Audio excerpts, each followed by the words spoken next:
Getting ready now for the shuttle. This is Will Fries.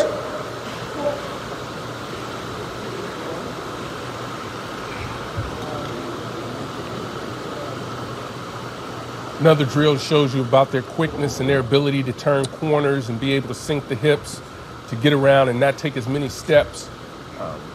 This should be a fascinating time that we should see right here. I mentioned this is the 3-cone drill. We've already seen the shuttle, so working the 3-cone, and some refer to it as the L drill. 7.77 seconds unofficial for Fries on the 3-cone or the L drill. Yeah, I haven't seen an offensive lineman block guys like that before, so I wouldn't worry about that one. It's not really that big a deal.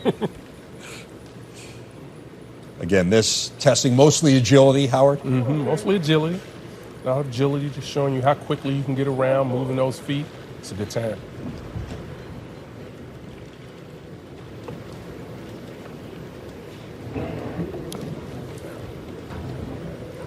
Unofficially 6.83 for Jayson Oweh.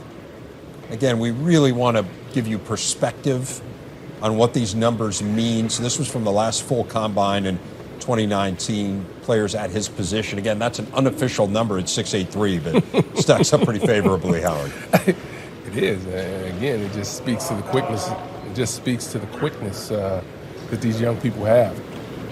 Micah Parsons stopping down there, so he will go again. Yeah, you got to make sure you touch each one of these lines to get back, and these scouts are sticklers for that because the times are so important in their mind as they create another data point for themselves.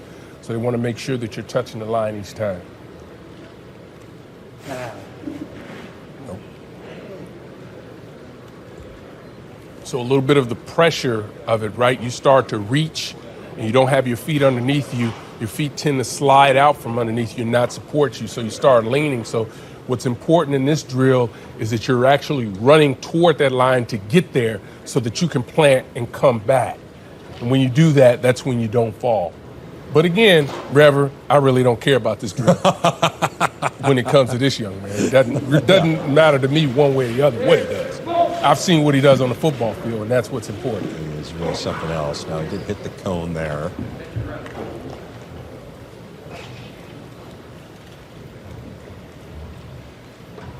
Yeah, I think it's pretty interesting, kind of the balance between what you already know, right? Is it kind of the data to confirm what you know with some players, or do you ignore some of the data? Not to imply, look, Micah Parsons ran an unbelievable 40, right, at 4.39 and a solid unofficial 4.4 pro shuttle, but again, we've seen him on the field. These scouts have seen him on the field. They know he's a great football player. Exactly. So, and that's what we're seeing today with these numbers, right? That's what we're seeing. One guy needs the numbers to answer some other question. One guy, it doesn't even matter. It doesn't even matter the numbers necessarily that he puts up. It's more important that he's actually out here competing when you talk about Parsons, because he doesn't have to, but he is. So, everyone's in a different position where they are in this process of being evaluated as a player. Here's Shaka Toney again, ran a 4.51 40, 4.28 in the pro shuttle. So now we get a sense of how he does on this L drill.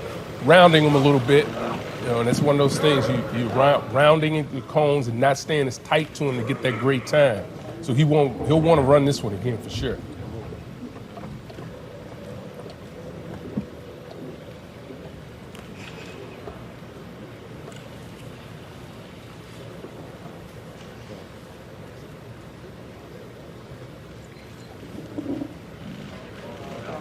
Reaching. Rever, when you start to reach, trying to get back as quickly as you can. You don't want to reach, you got to get to that line. It's Lamont Wade here. And Wade ran a 4.47 40. It's 4.34 in the pro shuttle. Let's see how he does here in the L drill.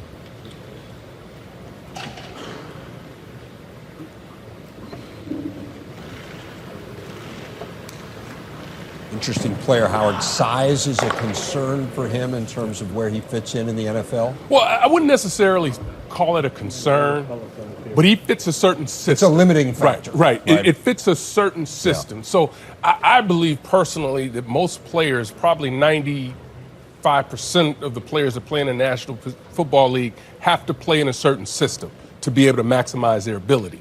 Okay. He's one of those players that has to be in the right situation, and that's why this entire process is going to continue to be so important. But I really like what he was able to do this year as a safety, once he was able to get comfortable with that. So I think he has an opportunity to have a nice career in the National Football League. Remember, a 5-star recruit at corner. I mean, incredibly heavily recruited, a very productive player, but he's 5'9".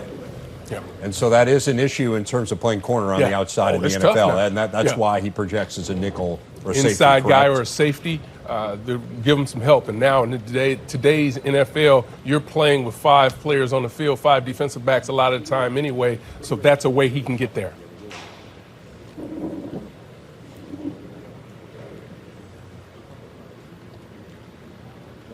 Again, this tells you a lot. He's doing it again, Reverend. Micah Parsons back out again. Here. He's had some struggles. Let's see how he does here.